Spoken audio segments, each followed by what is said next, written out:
అమ్మమాట రామయ్య గారు చిన్న గ్రామంలో కూలీ పని చేస్తూ జీవనం సాగించేవారు. ఆయనకు 10 ఏళ్ల కొడుకు చిన్ని. పేదరికం ఉన్నప్పటికీ తండ్రి, కొడుకుల మధ్య ప్రేమ మాత్రం అమోఘం. ఒకరోజు స్కూల్ నుంచి వచ్చిన చిన్ని కాస్త దిగులుగా కనిపించాడు. ఏమయ్యా చిన్నీ, ఎందుకు బాధ అని రామయ్య అడిగాడు. నాన్నా, టీచర్ రేపు స్కూల్ ఫంక్షన్కి మంచి బట్టలు వేసుకుని రావాలని అన్నారు. కానీ మన దగ్గర కొత్త బట్టలు లేవు అన్నాడు చిన్ని తలదించుకుని. రామయ్య మనసు మూలిగిపోయింది. పర్సులో ఉన్న కేవలం 100 రూపాయలే. వాటితో రేషన్ కొనాలి, ఇంటికి కర్రలు కూడా తెప్పించాలి. అయినా తన కొడుకు చిరునవ్వు కోసం ఏదో చేయాలని నిర్ణయించాడు. ఆ రాత్రే రామయ్య ఎక్కువ పనివేళలు చేసి వచ్చిన అదనపు డబ్బుతో ఉదయాన్నే మార్కెట్కి వెళ్లి చిన్ని కోసం చిన్నగా కాని అందంగా కనిపించే షర్ట్ కొనుక్కొచ్చాడు.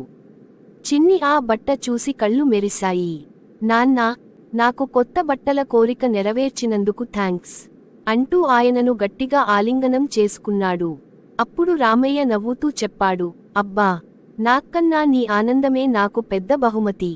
రేపు స్కూల్ ఫంక్షన్కి వెళ్లేటప్పుడు చిన్ని గర్వంగా, సంతోషంగా నడిచాడు.